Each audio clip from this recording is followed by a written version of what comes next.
So it's nearly been a year since I've owned my Falcon, and I'm just going to give you an honest review of it. And hopefully I don't jinx it, because last time I talked about my daily on the channel, it blew up. But touch wood, this has been a really good car. So let's have a look at it.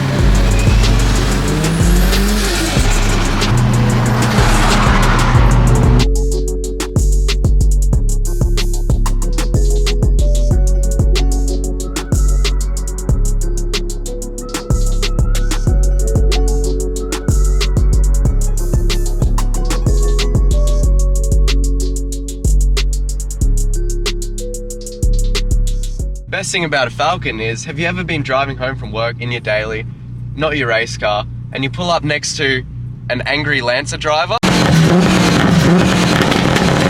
Well, the best thing about a Falcon, with one simple step, we're in sports mode, and now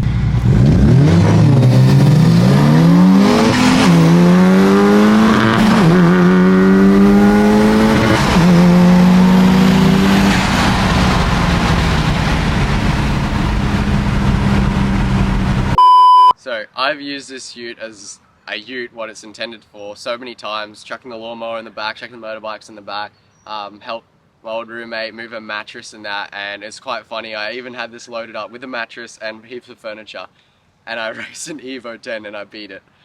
Everything loaded up, and I think I got a photo of how it was loaded when I beat it, and it was so funny because my roommate's like, oh, you know, make sure you drive sensible because I've got all this stuff in the back. I'm like, yeah, and then this Evo tried to race me out of the roundabout, and I'm just like, and then I beat it, and I was just laughing. It was so funny. But this is a really practical car. So I got a ute because the sedans, it just doesn't really suit my lifestyle. I like to just be able to chuck things in the back of the ute. Sucker in the ute. I've still got this cover on it. I do like the look of the hard lids, but personally I just don't think that would suit me, because when like I said, I chuck a lot of stuff in the back all the time. So having this, I just take it off and it's easy done. Rather than a hard lid, I'd have to take that off every time. So yeah, practicality wise, this is a really practical car. And the best part about it too is Ford was so smart, it's even got little cup holders here, so you can just pull up, put the tailgate down, put your drinks there, you know, eat dinner and something. And before some Commodore owner says, yeah, that's because when you're broken down on the side of the road because it's a Ford. Yeah, well, guess what? Shut up. I don't care. Your car is probably on jack stands because you're doing a burnout trying to impress your cousin.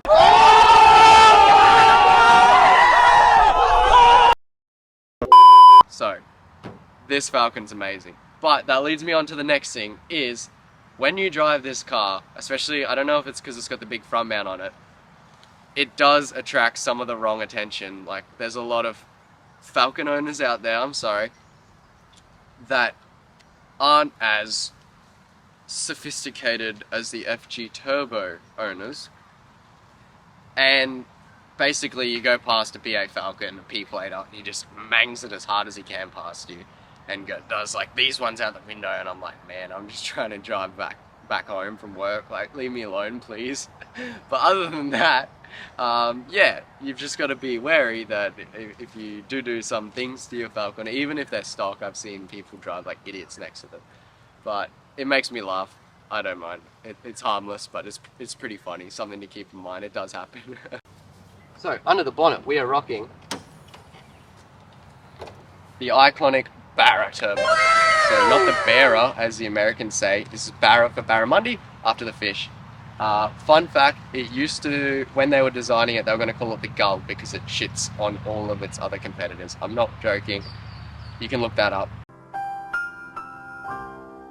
I'm so glad they didn't, because Gull and Seagull, like, that doesn't sound very intimidating. Barra doesn't really either, but now it's kind of got like this persona around it that, oh, that's a Barra engine. But anyway, I'm glad they didn't call it the Seagull, the Gull. So this is a 4-litre inline 6, GDR's 2.6-litre inline 6, 2 JZs, there's a 3-litre inline 6, so as you can see, like, it's a lot bigger than all of these Hero engines, and driving my RB26 in my S15 and driving this, you can really notice the torque difference. This thing makes a lot of torque.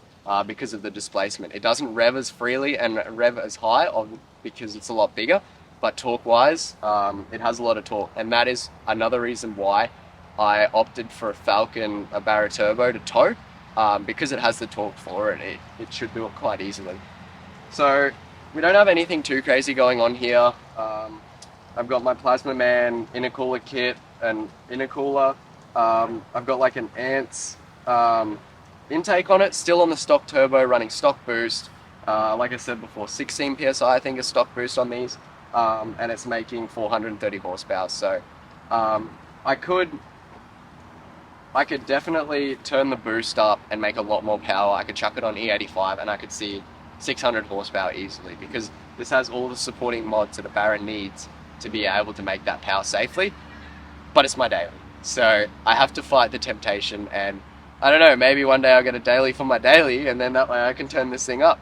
But no, this is a great engine, super reliable. Some common problems that these things have is the oil pump when you're making power. So if you upgrade the oil pump, and I think you go a billet backing plate, that seems to sort that out. And also the power steering pump on these is quite common to fail. I haven't had it happen to me yet, but I'm keeping that in the back of my mind that one day that might actually happen.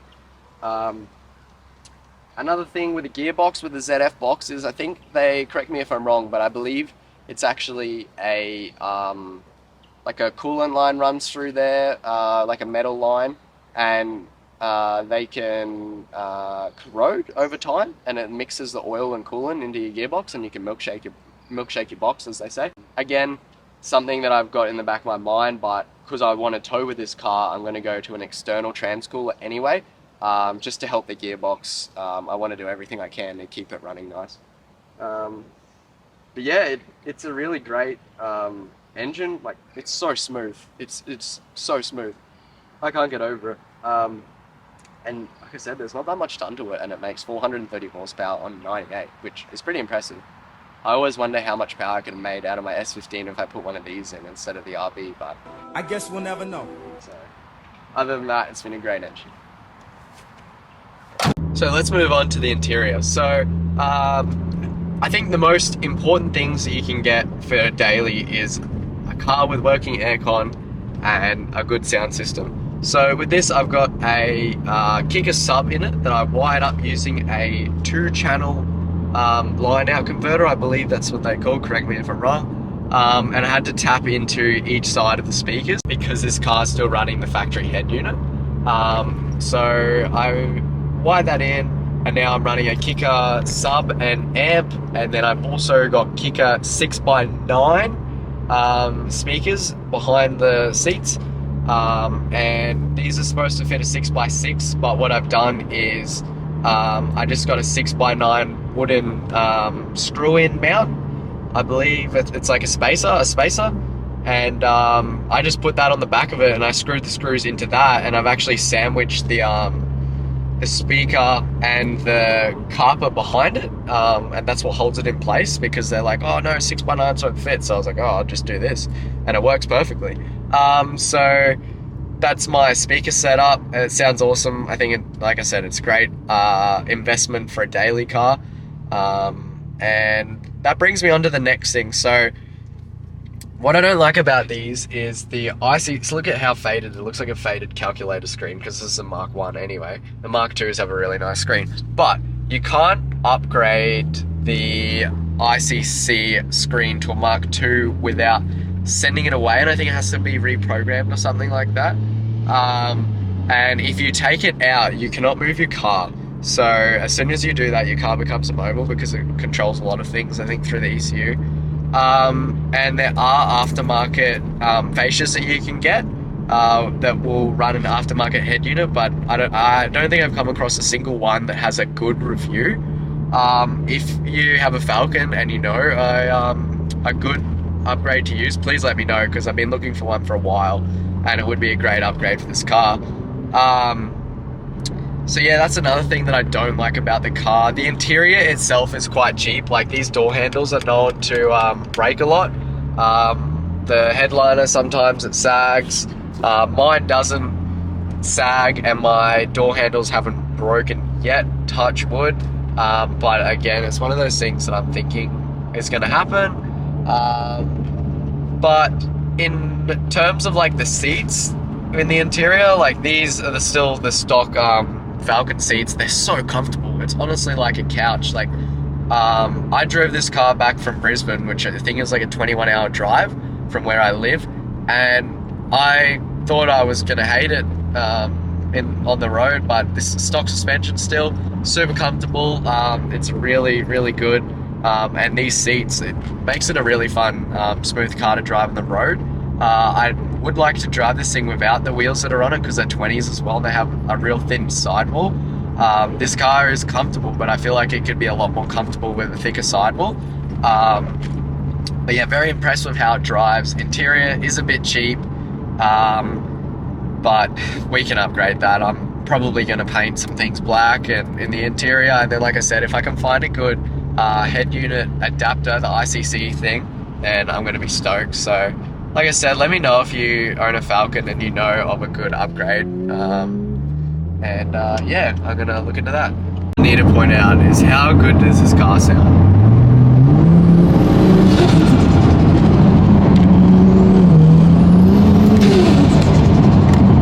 Now the thing I like about the Falcon the most is it's such a reliable and well-built car that you never see any on the side of the road because they're just built so... Oh my god, it's a Falcon.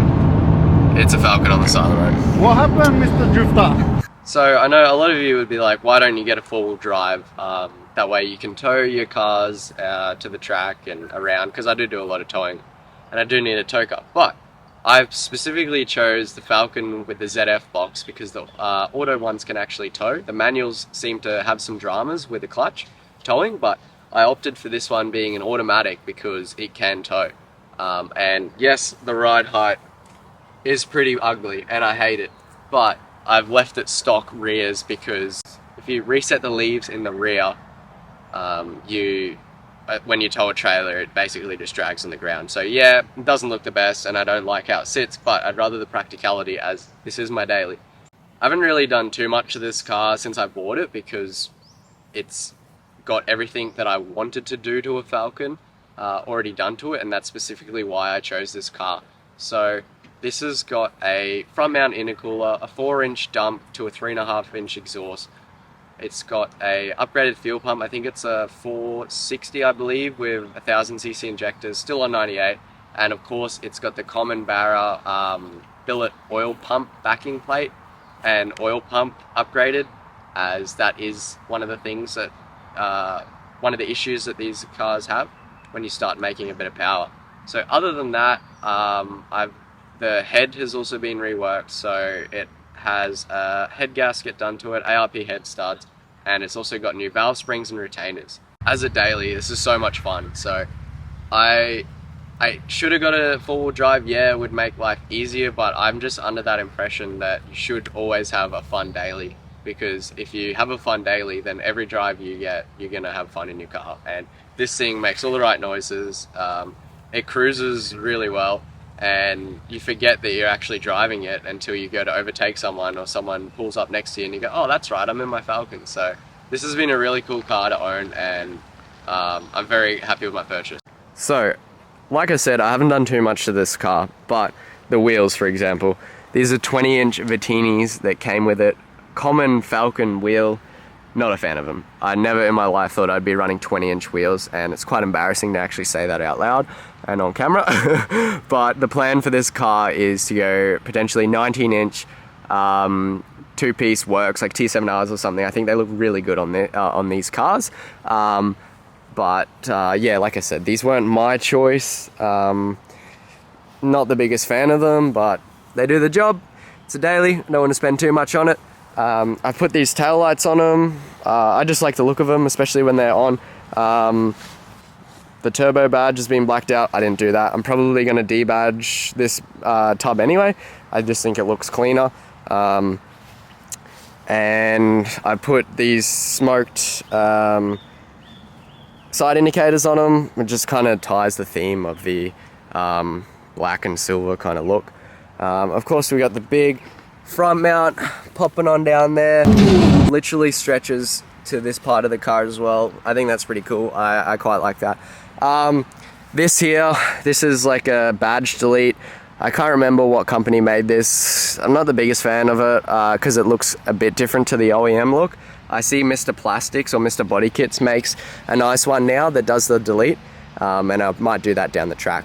Alright, so the headlights have faded a bit. When I first got the car they were a lot worse and I polished them, but I never put clear coat on them because I was always planning on upgrading them as I wanted to go the F6 front end. I've got the F6 headlights waiting to go, and I also have an XR8 bonnet waiting for this as well.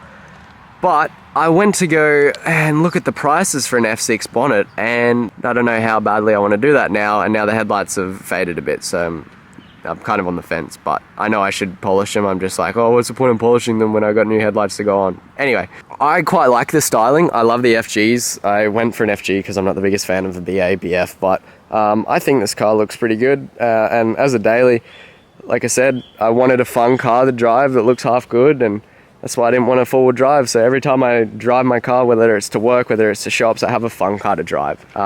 That's the biggest thing. I highly recommend it to a lot of people, getting a fun daily to drive. And like I said, you'll never have a boring trip then. Alrighty, I hope that's been helpful, and I hope you enjoyed the video. Thanks for watching. If you stuck around to the end, appreciate it. And as always, don't forget to like, comment and subscribe because it does help a bit. Shout out to Kai, Angry Lancer driver here, for helping out. As always, Kai does the thumbnails because I've been trying to learn how to do them, and in the end he just cracks it and takes over and does it. So I appreciate that because he does a lot better job than what I could do. But anyway, thanks for watching the video and I hope you enjoyed. See ya.